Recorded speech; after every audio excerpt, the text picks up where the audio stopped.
Next problem solve ಮಾಡೋಣ. So fourth problem, 2 pulleys, so 2 pulley ಇದಾವೆ, 450 mm diameter. So 1 pulley diameter ಎಷ್ಟಿದೆ, 450 mm ಇದೆ. So ಇದು D1 ಅಂತ ಕಾಲ್ ಮಾಡೋಣ ಡಯಾಮೀಟರ್. ಸೊ 450 mm ಇದೆ, SI ಯೂನಿಟ್ಸಲ್ಲಿ ಅಂದರೆ ಮೀಟ್ರಲ್ಲಿ ಬರ್ಕೋಬೇಕು. ದಟ್ ವಿಲ್ ಬಿ 0.45 ಮೀಟರ್ಸ್ ಆಗಿರುತ್ತೆ. ಕರೆಕ್ಟ್ ರೀ. ನೆಕ್ಸ್ಟ್ ಆ್ಯಂಡ್ ದ ಅದರ್, ಇನ್ನೊಂದು ಪುಲ್ ಇದೆ, ಅದರ ಡಯಾಮೀಟ್ರು 200 mm ಇದೆ. ಓಕೆ, ಸೊ ಅದು D2 ಅಂತ ಕಾಲ್ ಮಾಡೋಣ. Diameter of the second pulley D2. ಮೀಟ್ರಲ್ಲಿ ಹೇಳ್ಬೇಕಪ್ಪ ಅಂದರೆ 200 mm ಇದೆ ಅಲ್ವಾ. ಸೊ ಇದು ಮೀಟ್ರಿಗೆ ಕನ್ವರ್ಟ್ ಮಾಡಿದರೆ so that will be 0.20 metres ಆಗಿದೆ. Next are on parallel shafts, 2 parallel shaft ಇದೆ. ಆ ಶಾಫ್ಟ್ ಮಧ್ಯೆ distance okay 1.95 metre apart. So distance between the shaft ಎಷ್ಟಿದೆ, ಎಕ್ಸ್ ವ್ಯಾಲ್ಯೂ 1.95 ಮೀಟರ್ಸ್ ಇದೆ. Okay, next and are connected by a crossed belt drive. So ಇವು ಎರಡನ್ನು connect ಮಾಡಲಿಕ್ಕೆ cross belt ಡ್ರೈವನ್ನು ಉಪಯೋಗ ಮಾಡಿದ್ದಾರೆ. ಓಪನ್ ಬೆಲ್ಟ್ ಡ್ರೈವ್ ಅಲ್ಲ, crossed belt drive. Calculate the length of the belt required. So ನಮಗೆ length of the belt ಎಷ್ಟು ಬೇಕು ಇವೆರಡನ್ನು ಕನೆಕ್ಟ್ ಮಾಡಲಿಕ್ಕೆ, ದಟ್ ಈಸ್ ಕ್ಯಾಪಿಟಲ್ ಎಲ್. ಅದನ್ನು ನಾವು ಕ್ಯಾಲ್ಕುಲೇಟ್ ಮಾಡಬೇಕಾಗಿದೆ. Next and also calculate the angle of contact between the belt and the each pulley. Angle of contact between the belt ಮತ್ತು pulley ನಡುವೆ ಎಷ್ಟಿದೆ, that is theta is equal to question mark.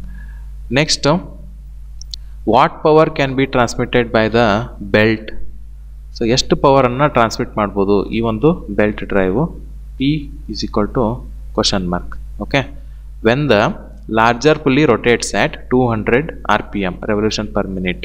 Okay, so larger pulley ಅಂತಂದರೆ D1 ಅಲ್ವಾ larger pulley. So ಇದ್ರದ್ದೇ diameter ಜಾಸ್ತಿ ಇರೋದು. ಇದ್ರದ್ದು speed that is N1 is equal to 200 revolution per minute, RPM revolution per minute ಆಗಿದೆ.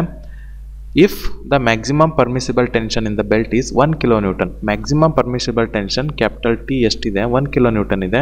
So ಅಂದರೆ SI ಯೂನಿಟ್ಸಲ್ಲಿ 1000 newtons. Okay, so 1 kN ನಾವು SI ಯೂನಿಟ್ಸಲ್ಲಿ 1000 ನ್ಯೂಟನ್ಸ್ ಅಂತ ಕನ್ವರ್ಟ್ ಮಾಡಿದ್ದೀವಿ. And the coefficient of friction between the belt and the pulley is 0.25. Coefficient of friction belt ಮತ್ತು pulley ಮಧ್ಯೆ that is mu is equal to 0.25 ಇದೆ. So ಇದೆಲ್ಲ given ಇದೆ. ನಾವು length of the belt required calculate ಮಾಡಬೇಕು, angle of contact calculate ಮಾಡಬೇಕು, ಮತ್ತು power transmitted by the belt calculate ಮಾಡಬೇಕು. ಇದು ಕ್ರಾಸ್ಡ್ ಬೆಲ್ಟ್ ಡ್ರೈವ್ ಆಗಿದೆ. Okay, so we will calculate. So ಫಸ್ಟಿಗೆ ಏನಪ್ಪ ಅಂದರೆ ಲೆಂತ್ ಆಫ್ ದ ಬೆಲ್ಟನ್ನು ಕ್ಯಾಲ್ಕುಲೇಟ್ ಮಾಡಬೇಕಲ್ವಾ. So length of the belt for the cross belt ಡ್ರೈವ್ಗೆ ಯಾವ ಫಾರ್ಮುಲಾ ಇದೆಯಪ್ಪ ಅಂದರೆ L is equal to pi into R1 plus R2. Okay, plus 2 into x plus R1 plus R2 whole square divided by x. So ಈ formula use ಮಾಡಿಕೊಂಡು ನಾವು length of the cross belt drive, so okay cross belt ಡ್ರೈವ್ಗೆ ಬೇಕಾಗಿರುವಂತಹ ಬೆಲ್ಟಿನ ಲೆಂತನ್ನು calculate ಮಾಡ್ಕೋಬೋದು. So ಇಲ್ಲೇ R1 ಮತ್ತು R2 ಬೇಕು ಮತ್ತು ಎಕ್ಸ್ ಬೇಕು. X is the distance between the 2 pulleys. Okay, so 2 pulley ಮಧ್ಯೆ ಇರುವಂಥ ಸೆಂಟರ್ ಡಿಸ್ಟೆನ್ಸ್ 1.25 ಮೀಟರ್ ಕೊಟ್ಟಿದ್ದಾರೆ. ಸೊ R1 R2 ಡೈರೆಕ್ಟ್ಲಿ ಕೊಟ್ಟಿಲ್ಲ, they have given the diameter. So ಅಲ್ಲಿಗೆ R1 will be equal to, so this divided by 2 ಅಂತಂದರೆ 0.225 metre ಆಗುತ್ತೆ. Next R2, so this is diameter D2 divided by 2. R2 ಎಷ್ಟಾಗುತ್ತೆ, 0.10 metre ಆಗುತ್ತೆ. Okay, next second thing, angle of contact theta ಕಂಡುಹಿಡಿಯೋಕ್ಕೆ ಹೇಳಿದ್ದಾರೆ. So theta is equal to, okay cross belt drive ಇದೆ, cross belt ಡ್ರೈವ್ಗೆ theta okay 180 degree plus 2 alpha okay ಆಗಿರುತ್ತೆ. ಇದನ್ನು ರೇಡಿಯನ್ಸಿಗೆ convert ಮಾಡಬೇಕಪ್ಪ ಅಂತಂದರೆ into pi divided by 180 degree ಮಾಡಿದರೆ ರೇಡಿಯನ್ಸಿಗೆ ಕನ್ವರ್ಟ್ ಆಗುತ್ತೆ. ಓಕೆ, ಆ್ಯಂಡ್ ಇಲ್ಲಿ ಅಲ್ಫಾ ವ್ಯಾಲ್ಯೂ ಗೊತ್ತಿತ್ತಪ್ಪ ಅಂದರೆ ನಾವು ಥೀಟಾ ಕಂಡು ಹಿಡ್ಕೋಬೋದು. So what is the alpha? So alpha is equal to sine inverse of cross belt ಡ್ರೈವ್ಗೆ R1 plus okay R2 divided by x. So ಈ ಫಾರ್ಮುಲಾ ಯೂಸ್ ಮಾಡ್ಕೊಂಡು ನಾವು ಅಲ್ಫಾ ಕಂಡುಹಿಡ್ಬೋದು. R1 ಗೊತ್ತಿದೆ, R2 ಗೊತ್ತಿದೆ, ಎಕ್ಸ್ ಗೊತ್ತಿದೆ, ಸಬ್ಸ್ಟಿಟ್ಯೂಟ್ ಮಾಡಿ ಅಲ್ಫಾ ಸಿಗುತ್ತೆ. Alpha ಇಲ್ಲಿ ಸಬ್ಸ್ಟಿಟ್ಯೂಟ್ ಮಾಡಿ ಥೀಟಾ ಸಿಗುತ್ತೆ. ಸೊ ಹಾಗಾಗಿ ಆ್ಯಂಗಲ್ ಆಫ್ ಕಾಂಟ್ಯಾಕ್ಟ್ ಥೀಟಾನು ಕಂಡುಹಿಡಿದ್ವಿ. ನೆಕ್ಸ್ಟು ಪವರ್ ಟ್ರಾನ್ಸ್ಮಿಟೆಡ್ P ಕಂಡುಹಿಡಿಯೋಕ್ಕೆ ಹೇಳಿದ್ದಾರೆ. So power transmitted P is given by P is equal to T1 minus T2 into velocity V. ಹೌದಾ? ಸೊ ಪವರ್ ಪಿ ಬೇಕಪ್ಪ ಅಂದರೆ T1 ಗೊತ್ತಾಗಬೇಕು ನಮಗೆ, T2 ಗೊತ್ತಾಗಬೇಕು ಮತ್ತು ವೆಲಾಸಿಟಿ ವಿ ಗೊತ್ತಾಗಬೇಕು. ಸೊ ಫಸ್ಟಿಗೆ ವೆಲಾಸಿಟಿ ವಿ ಕಂಡುಹಿಡಿಯೋಣ್ರಿ. Velocity V is equal to pi into D into N divided by 60. So ನಮಗೆ N1 ಕೊಟ್ಟಿದ್ದಾರೆ, ಕರೆಸ್ಪಾಂಡಿಂಗ್ಲಿ D1 ಗೊತ್ತಿದೆ, ಹಾಗಾಗಿ so D1 N1 okay, pi D1 N1 divide by 60 ಮಾಡಿದರೆ ಸಬ್ಸ್ಟಿಟ್ಯೂಟ್ ಮಾಡಿದ್ರೆ ವೆಲಾಸಿಟಿ ವಿ ಸಿಗುತ್ತೆ. ಈ T1 ಮತ್ತು T2 ಕ್ಯಾಲ್ಕುಲೇಟ್ ಮಾಡಲಿಕ್ಕೆ so given maximum permissible tension ಕೊಟ್ಟಿದ್ದಾರೆ, that is capital T. Capital ಟಿಗೆ ಈಕ್ವೇಷನ್ ಏನಪ್ಪ ಅಂದರೆ T is equal to T1 plus T C. T C ಅಂದರೆ ಸೆಂಟ್ರಿಫ್ಯೂಗಲ್ ಟೆನ್ಷನ್. ಸೆಂಟ್ರಿಫ್ಯೂಗಲ್ ಟೆನ್ಷನ್ ಅಂತಂದರೆ mass into velocity square. Mass ಕ್ವಶನ್ನಲ್ಲಿ ಕೊಟ್ಟಿಲ್ಲ, okay, there is no mass, ಹಾಗಾಗಿ this centrifugal tension will be equals to 0. So ಈಗ T value ಇಲ್ಲಿ substitute ಮಾಡಿದ್ರೆ T1 value ಸಿಗುತ್ತೆ, okay. So ಈಗ T2 ಬೇಕಲ್ವಾ, ಹಾಗೆ ಮ್ಯೂ ಕೊಟ್ಟಿದ್ದಾರೆ, ತೀಟಾನು ಕೂಡ ಕ್ಯಾಲ್ಕುಲೇಟ್ ಮಾಡ್ತಿದ್ದೀವಿ.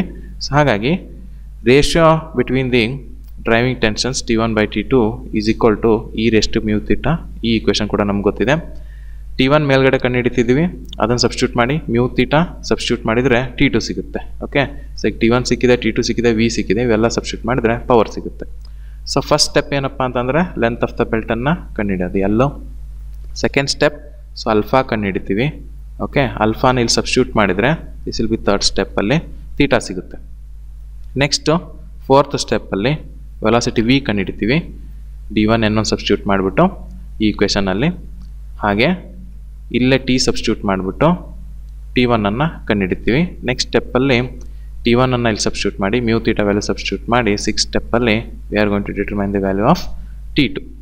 ನೆಕ್ಸ್ಟ್ T1 T2 ವ್ಯಾಲ್ಯೂಸನ್ನು ಮತ್ತು ವಿ ವ್ಯಾಲ್ಯೂನ ಈ ಒಂದು ಈಕ್ವೇಷನಲ್ಲಿ 7th ಸ್ಟೆಪ್ಪಲ್ಲಿ ಸಬ್ಸ್ಟಿಟ್ಯೂಟ್ ಮಾಡಿ ಪವರ್ ಪಿನ ಕ್ಯಾಲ್ಕುಲೇಟ್ ಮಾಡ್ಕೊತೀವಿ, ಓಕೆ.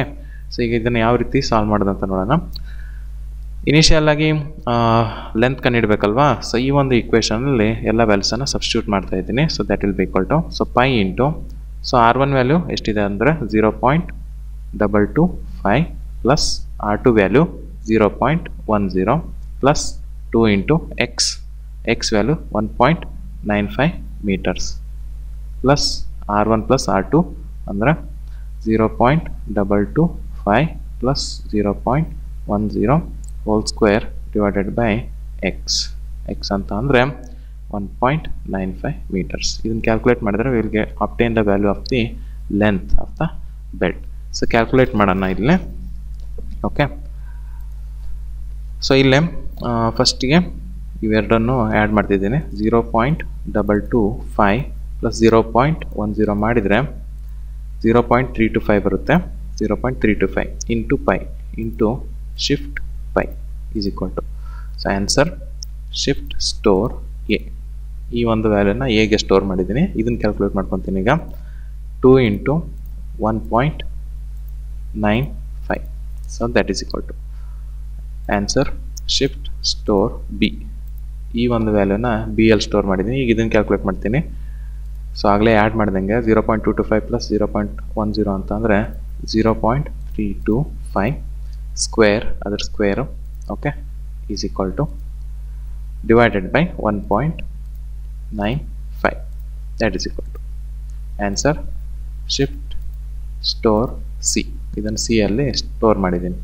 ಈಗ ಎ ಬಿ ಮತ್ತು ಸಿ ಕಂಡುಹಿಡಿದಿದ್ವಿ, ಎಲ್ಲ ಆ್ಯಡ್ ಮಾಡಿದ್ವಪ್ಪ ಅಂದರೆ alpha A plus alpha B, okay, plus ಆಗಬೇಕು, plus alpha B plus alpha C is equal to so this is the length of the belt. So length of the belt ಸಿಕ್ಕಿದೆ ನಮಗೆ. So that is equal to 4.975 okay ಮೀಟರಲ್ಲಿ ಸಿಕ್ಕಿದೆ. That will be the length of the belt. Second step alpha ಅಲ್ವಾ, alpha ಕಂಡುಹಿಡಬೇಕಾಗಿದೆ. So ಈಗ alpha ಕಂಡುಹಿಡಿಯೋಣ second ಸ್ಟೆಪ್ಪಲ್ಲಿ. So alpha is equal to sine inverse of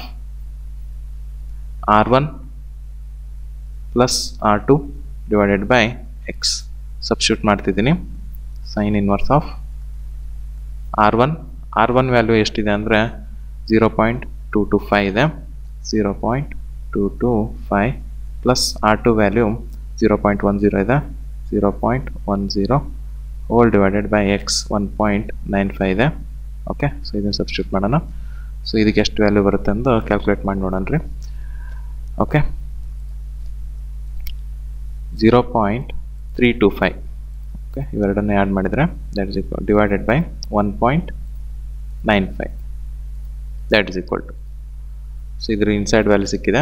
sine inverse ಆಗಬೇಕಲ್ವಾ, shift sine inverse. Okay, sine inverse of answer is equal to, okay, answer shift store D. ಇದನ್ನು D ಅಲ್ಲಿ store ಮಾಡಿದ್ದೀನಿ. So this will be the value of alpha. Alpha value ಡಿಗ್ರಿಯಲ್ಲಿರುತ್ತೆ ಯಾವಾಗಲೂ. So this is 9.594 okay degrees. ಈಗ next third step theta value ಕಂಡುಹಿಡಬೇಕಲ್ವಾ. So theta value, theta is equal to 180 degree plus 2 alpha okay into pi divided by 180 degree. Substitute ಮಾಡ್ತಿದ್ದೀನಿ. 180 degree plus 2 into alpha ನಮಗೆ ಸಿಕ್ಕಿರೋದು 9.594 okay double bracket into pi divided by 180 ಮಾಡಿದರೆ ಇದು ಬಂದಿರುವಂಥ answer ರೇಡಿಯನ್ಸಲ್ಲಿ ಇರುತ್ತೆ. So calculate ಮಾಡೋಣ. Okay, so ಸಿಕ್ಕಿದೆ 9.59 ಆಲ್ರೆಡಿ ಇಲ್ಲಿದೆ. ಇಂಟು 2 ಮಾಡ್ತಿದ್ದೀನಿ. Answer into 2 okay. ಇದಕ್ಕೆ ಪ್ಲಸ್ 180 ಡಿಗ್ರಿ ಇದೆ, ಪ್ಲಸ್ 180 ಡಿಗ್ರಿ ಈಕ್ವಲ್ ಟು ಇಷ್ಟು ವ್ಯಾಲ್ಯೂ ಬಂದಿದೆ. ಈಗ ಇಂಟು ಪೈ ಬೈ 180 ಮಾಡಬೇಕಲ್ವಾ. Into shift pi equal to divided by 180 degree 180 that is equal to answer shift store E. ಇದನ್ನು E ಅಲ್ಲಿ store ಮಾಡಿದ್ದೀನಿ. So ಇದು ಬಂದಿರೋಂಥ ಆನ್ಸರ್ ರೇಡಿಯನ್ಸಲ್ಲಿದೆ. The value is 3.476 radians. Okay, ಇದು ರೇಡಿಯನ್ಸಲ್ಲಿ ಬಂದಿದೆ. So theta value third step complete ಆಯಿತು. ಸೊ ಈಗ ಫೋರ್ತ್ ಸ್ಟೆಪ್ ವೆಲಾಸಿಟಿ ವಿ ಕಂಡಿಡಿಯನ್ರಿ. So velocity V is given by pi d1 n1 divided by 60. So substitute ಮಾಡೋಣ. pi into d1. So d1 value 0.45 meter ಇದೆ. So this is 0.45 into n1. n1 value 200 rpm ಇದೆ. That is 200 divided by okay 60. So that is equal to. So ಇದೆಷ್ಟು ಬರುತ್ತೆ calculate ಮಾಡೋಣ. Okay, shift pi into 0.45 into 200 that is equal to divided by 60 equals to answer shift store f. ಇದನ್ನ f ಅಲ್ಲಿ store ಮಾಡ್ತಿದ್ದೀನಿ. So this will be the velocity. So ಇದು velocity ಸಿಕ್ಕಿದೆ ನಮಗೀಗ. So velocity is 4.7123 metre per second. Okay, so ಈಗ velocity calculate ಮಾಡಿದ್ವಿ. Next fifth ಸ್ಟೆಪ್ಪಲ್ಲಿ T1 ಅನ್ನು ಕ್ಯಾಲ್ಕುಲೇಟ್ ಮಾಡ್ಕೋಬೇಕು. So that is capital T maximum tension is equal to T1 plus TC. So TC 0 which is going to give us T1 is equal to T that is equal to T value 1000 Newton ಕೊಟ್ಟಿದ್ದಾರೆ.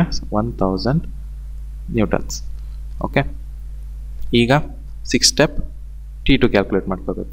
So T1 divided by T2 is equal to e raised to mu theta. So that is equal to substitute ಮಾಡ್ತಿದ್ದೀನಿ. e raised to mu ಅಂತ ಅಂದರೆ 0.25 ಕೊಟ್ಟಿದ್ದಾರೆ. 0.25 into theta value calculate ಮಾಡಿದ್ದೀವಿ ಮೇಲ್ಗಡೆ. So that is 3.476 radiance. 3.476 radiance ಬಂದಿದೆ. ಇದ್ರ value ಎಷ್ಟು ಬರುತ್ತೆ ಅಂತ ನೋಡೋಣ. ಓಕೆ, ಸೊ ಥೀಟಾ ವ್ಯಾಲ್ಯೂನ ನಾವು ಇ ಅಲ್ಲಿ ಸೇವ್ ಮಾಡಿದ್ವಲ್ವಾ. So alpha E is equal to okay. So theta value ಇದೆ. ಆನ್ಸರ್ ಇಂಟು 0.25 ಮಾಡಬೇಕಲ್ವಾ. 0.25 ದ್ಯಾಟ್ ಈಸ್ ಈಕ್ವಲ್ ಟು ಈಗ ಮೇಲ್ಗಡೆ ಇರುವಂಥದ್ದು ಎಕ್ಸ್ಪೋನೆನ್ಷಿಯಲ್ ವ್ಯಾಲ್ಯೂ ಸಿಕ್ಕಿದೆ. Shift E raise to answer equal to. So this is the E raise to mu theta value. Okay, so ಎಷ್ಟು ಬಂದಿದೆ ಅಂದರೆ 2. So we have got it as a 2.3848. Okay, so 2.3848 ಸಿಕ್ಕಿದೆ. So ಇದ್ರ ಮೂಲಕ ನಮಗೆ ಏನು ಸಿಕ್ಕಿದೆ ಅಂತ ನೋಡೋಣ ಇನ್ನೊಂದ್ಸಲ. T1 by T2 is equal to 2.3848. Okay, so next T2 value ಬೇಕಲ್ವಾ. ಸೊ ಇದ್ರ ಮೂಲಕ T2 ಕಂಡುಹಿಡಿಯೋಣ. T2 is equal to T1 divided by so T2 ಇಲ್ಲಿ ಕಳಿಸಿದ್ವಿ, ಇದನ್ನು ಡಿನಾಮಿನೇಟರ್ ಕಳಿಸ್ತಾ ಇದ್ದೀವಲ್ವಾ. 2.3848 ಸಬ್ಸ್ಟಿಟ್ಯೂಟ್ ಮಾಡಿದರೆ T1 ವ್ಯಾಲ್ಯೂ ಎಷ್ಟಿದೆಪ್ಪ ಅಂತಂದರೆ here it is 1000 newtons. 1000 divided by 2.3848 2.3848 okay. So ಇದನ್ನು ಕ್ಯಾಲ್ಕುಲೇಟ್ ಮಾಡೋಣ. 2.3848 ಆಲ್ರೆಡಿ ಇಲ್ಲಿದೆ, ಆನ್ಸರಲ್ಲಿದೆ ಓಕೆ. 1000 ಡಿವೈಡೆಡ್ ಬೈ ಆನ್ಸರ್ ಮಾಡಬೇಕು. 1000 divided by answer is equal to okay. So we have got it as a 419 newtons. 419 newtons ಅಂತ ಬಂದಿದೆ T2 value. So this is the value of T2. T2 is equal to 419.31 okay. 319 ಇದೆ, you can right it as a 32, round of ಮಾಡಿದ್ರೆ 32 Newton's. Next final ಆಗಿ 7 ಸ್ಟೆಪ್ಪಲ್ಲಿ power P ನ ಕಂಡುಹಿಡಬೇಕಲ್ವಾ. So power P is given by okay, P is equal to T1 minus T2 into velocity V substitute ಮಾಡಿದರೆ okay. So T1 value we have 1000 ಇದೆ, 1000 minus T2 value ಇಲ್ಲಿದೆ 419.32, 419.32 ಇದೆ into velocity V ಇಲ್ಲಿದೆ 4.7123, 4.7123. So ಇದರಿಂದ ನಮ್ಗೆ ಸಿಗುವಂಥ answer ಎಷ್ಟಿದೆ ಅಂತ ನೋಡೋಣ. ಸೊ 419 ಆಲ್ರೆಡಿ ಇಲ್ಲಿದೆ, 1000 minus answer, 1000 minus answer is equal to okay 580 ಬಂತು ಆನ್ಸರ್ ಇಂಟು ಇದನ್ನು ಎಫ್ ಅಲ್ಲಿ ಸ್ಟೋರ್ ಮಾಡಿದ್ವಲ್ವಾ velocity value alpha F is equal to okay. So we got the value for the power transmitted by the belt drive as 2736.39 watts. So kilowatts ಗೆ ಅಂತಂದ್ರೆ divided by 1000. So we are going to obtain it as a 2.73639 kilowatts. So this is the solution for the given problem.